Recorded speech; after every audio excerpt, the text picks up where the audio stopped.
Good morning. I'm going to start off by letting you see that I don't know if you can see this, I've started a timer. And Marcus Aurelius talked about brevity and making sure that we don't say more than what needs to be said. I'm going to show you my shirt also. Uh, so I love this shirt. See if I can. Birthplace, earth, race, human, politics, freedom, religion, love. It's something I feel strongly about. But I wanted to talk to you today about something that happened yesterday. I had a loved one, someone who I care about very deeply, someone who I would stand in harm's way to protect, hurt themselves. And um, when this happened, there were a lot of different emotions, a lot of different um, things going on at one time with a lot of different people. And in the midst of the turmoil, in the midst of the chaos, uh, I was interacting, I was engaged in the moment, doing everything I could to help the situation. And at the same time, what I noticed is that I wasn't carried away in my own emotion. I wasn't interpreting more into the situation than what was there. And that's different for me. Um, as I've been studying Stoicism, um, there's more, I don't want to say detached. I guess you could say detached, but that doesn't quite capture the essence of what I want to say, because I was definitely engaged in what was going on, but I wasn't emotionally swept away by the current of everybody else's emotions around me.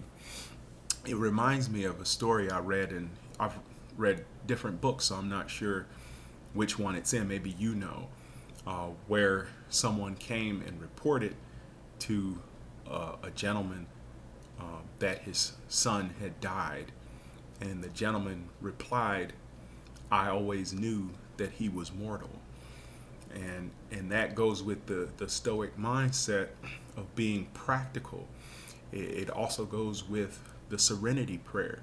God, grant me the serenity to accept the things I cannot change, the courage to change the things I can, and the wisdom to know the difference. Now, as I've studied that Serenity prayer, it's a whole lot deeper than what I knew in the past. Especially if you go into the courage part, because the courage part, grant me the courage to change the things I can.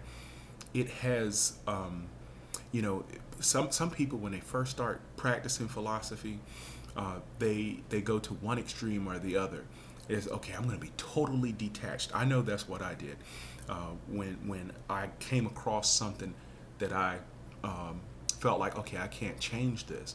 We say, okay, well, I'm going to totally detach from it. And that sets us up for like a self-righteous thing. Like, well, I'm better than that situation. And for me, that was a place I didn't feel good in.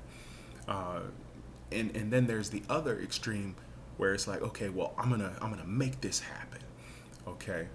And then we get caught up in the trap, because when we're trying to force our will on circumstances and force our will on other people, then we're outside of our circle of control, and we get frustrated in our emotions. We get swept away with our emotions. So that courage to change the things I can, that middle ground, that has to do with our personal influence over a situation. So we have to put ourselves out there to a certain degree, and at the same time maintain that inner peace, that inner calm, where we're not swept away with the moment. And that was what I experienced yesterday when I had someone who I deeply love, deeply care about. I would step in harm's way for this person.